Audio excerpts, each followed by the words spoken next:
Hello and welcome to Chamber Chat here at Inside Lowell. I'm Danielle McFadden, president of the Greater Lowell Chamber of Commerce. I'm so excited to have our guest on with us today. We have Olu Ibrahim. She is the founding president and CEO of Kids in Tech. How are you? I am doing fabulous. Thanks for having me, I Danielle. am so excited to have you on. Thank you. Last time I'm we did excited this, to it was chat. via Zoom. So this is like so much better to be in person together. And you have so much going on at your organization. Mm-hmm. So can you tell me a little bit about yourself and what inspired you to start Kids in Tech? Well, I have to be quite honest. I didn't really like math or science class as a kid growing up. And it was because teachers matter, and I just never really had a really good math or science teacher in elementary school or middle school. But then when I got to high school, I had good math and science teachers, and I appreciated math because they made it interesting, fun, and relatable. But on the other end, I had other adults in my life, like my parents who are scientists, who would be like, "Hey, Olu, do you hear like music and math go together? You can like find mathematical equations through sound." Or like my mom, when we would cook, she would always like say measure things out so it's not too salty or not too sweet, right? So just having the right consistency in your food. So like STEM is everywhere, and they made it very relatable. So ironically, I became a middle school teacher and then worked at different nonprofits around Boston, Memphis, and other areas in the country. And then I started Kids in Tech in Lowell because I had family in Lowell, and I think Lowell's a great place. And I think that Lowell is very much a tech city. His history with the windmills back in the day, it's all very high tech. Lowell played a really big, major player in the Industrial Revolution. And when I started Kids in Tech in around 2016, the university and the community colleges were really ramping up their STEM programming around just offering different types of majors. And so I was like, oh, wow, Lowell's going back to its roots, which is very much a tech city. And so how do we get our young kids tapped into that innovation economy? I think the best talent is always local talent, and that's our kids. And those are they're from here, they live here. And so how do we get them prepared for the future work, which is one of innovation? So Kids in Tech stems from my own experiences, stems a little bit from the adults in my life that were great teachers around STEM, but also really inspired by Lowell and its history and and going back to its roots, which is very much one of tech. And then just inspired by the kids that I've met here in Lowell who need access to education outside of the school setting, and really helping them complement what they're learning in school. So my hope is that people see Kids in Tech as a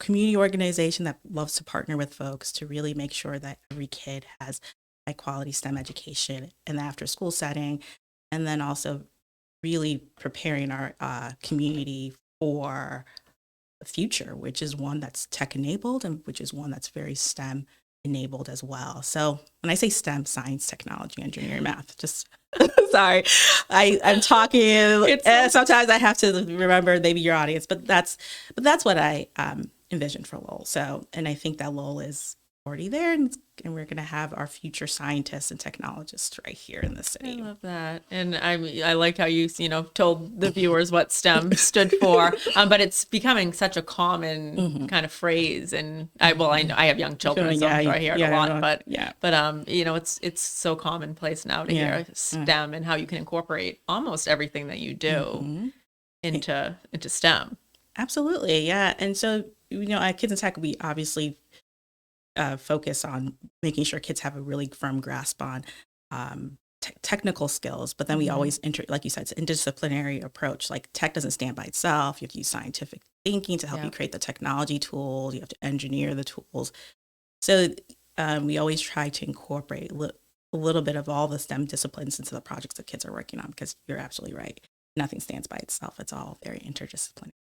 I love how you just described how your parents would incorporate it into cooking, into other things. I'm like, I have to start doing that when I'm cooking, to say like, this is what we're measuring out and this is why. Yeah, I'm very grateful for them. They made as a child, they made it very interesting. And obviously I became an science and tech enthusiasts because of them and all the people, all the community members I met along the way too. Can you talk about some of your programmings at Kids in Tech?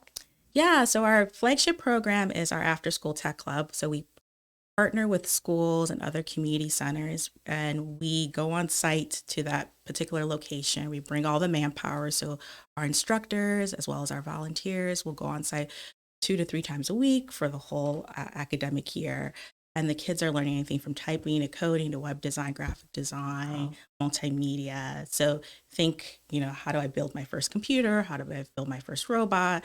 How do I build my first graphic design logo? Our hope, like we just talked about, the interdisciplinary approach, is that they get to see how all of the STEM disciplines are in play. And then when they're not working on their projects, they are going to different tech companies or life science companies or just engineering companies, and they're getting tours of lab spaces. They're hearing from real scientists and technologists and engineers and mathematicians about what they're working on, even and they get to ask questions. So they get to see the real world application. And then they see people in their own community who do these types of roles. So it makes it more real, right? There's a pathway for me to get there if I choose that if I want to get there.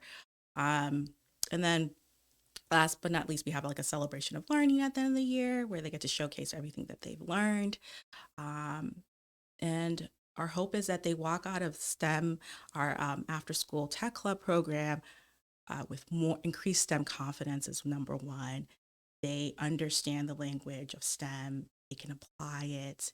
And most of all, they're great problem solvers. I love when I see a kid, like, for instance, this one kid was having trouble programming their robot, but they finally understood where they made a mistake, and then they corrected it. Cool. And just like the light bulb, I'm like, yeah. So that's it. I don't want these topics to be esoteric or hard to understand. They're everywhere. And I love when I see a kid get really excited because I'm like, yes, that's what we want. We want you to do what we do. Yeah, that's what we want you to be excited. And so hopefully they keep that interest as they persist through high school and further their education as well.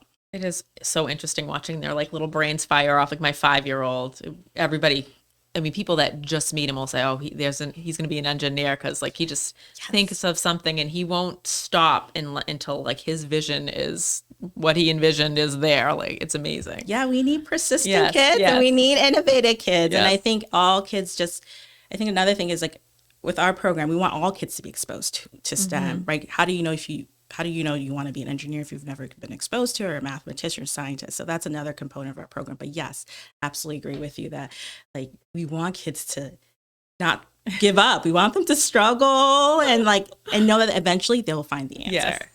So that's how we create the innovators that we need in our society.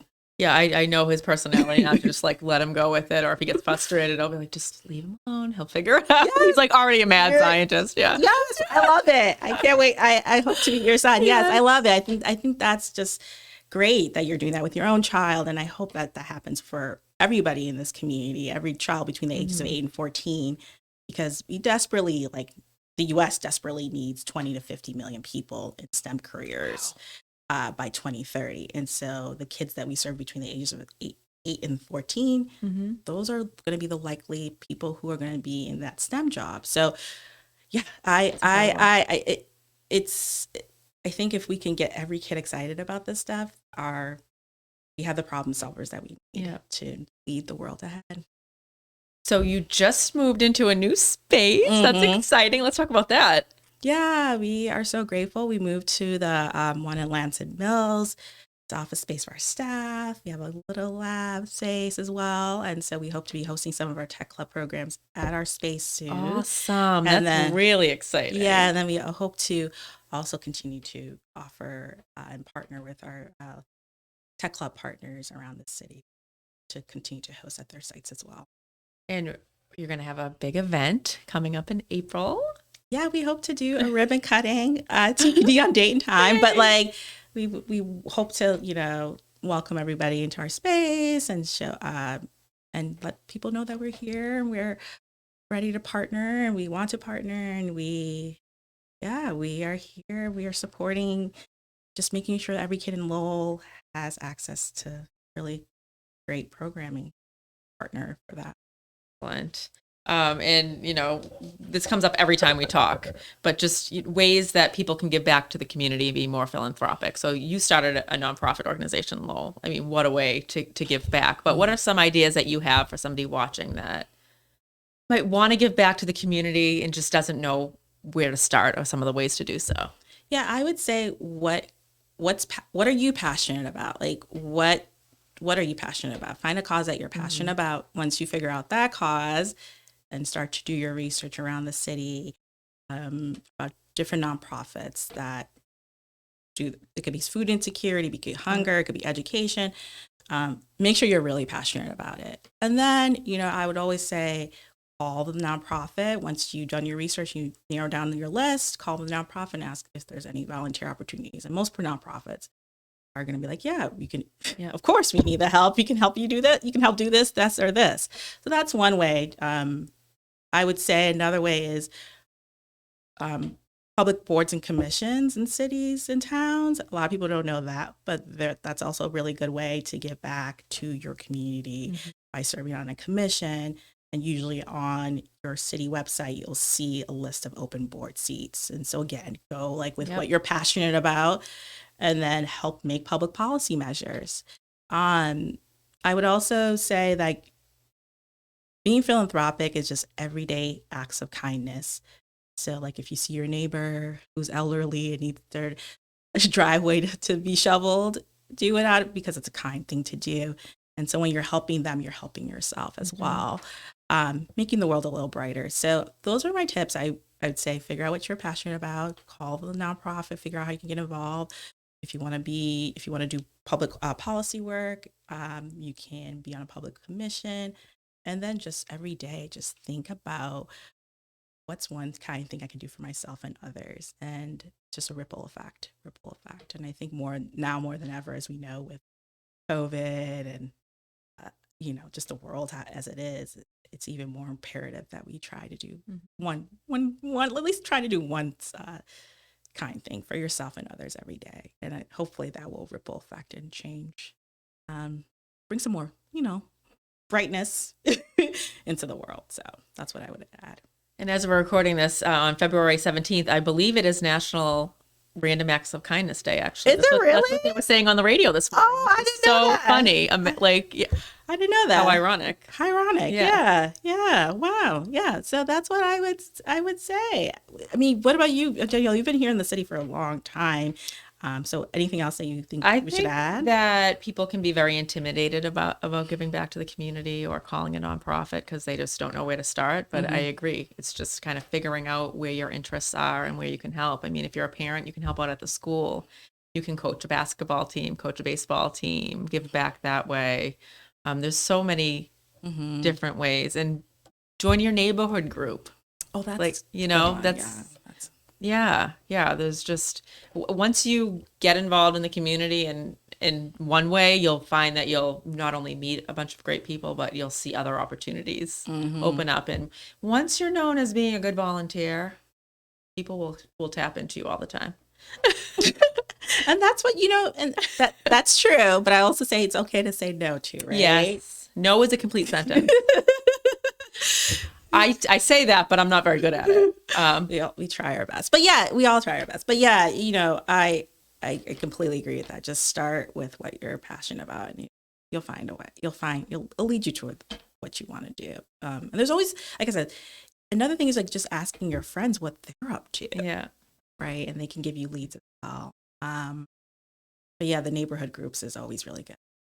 They say all politics is local or whatever. Yeah, that's where you can really make an impact, right? Yeah. I mean, even you think voting, that's a way you can give back in a sense. Yes, yep. I mean, people vote in the big national elections and they don't come out for local elections. I mean, that local elections is where you can really impact what happens to you, your family, your friends, your community on a daily basis. Absolutely. Yeah. So I would think, being philanthropic is really, how do I make my community better, but how do I also make myself right? Oh, yeah, that's so true. Yeah. And you don't have to have a ton of money. So sometimes people think philanthropy and they think, oh, I have to write a $1,000 check. Time, treasure, talents, they all help. Yeah. As you can see, I took out the money because, eventually, money is not, of course, nonprofits need Yeah. financial resources to sustain their mission, but like you said, it's more than just that. Social capital is needed, time is needed. And so if you have those gifts too, and of course, if you can give, you should give to help sustain the work. But yeah, I would say just try to find something you're very passionate about. That will alleviate a lot of, that's half the battle. Yeah. And if you don't know where to start with the local nonprofits, you can always contact the chamber. We have about 80 nonprofit members. There's a ton of amazing nonprofits in the community. So that's another way you could. That's absolutely. Yeah.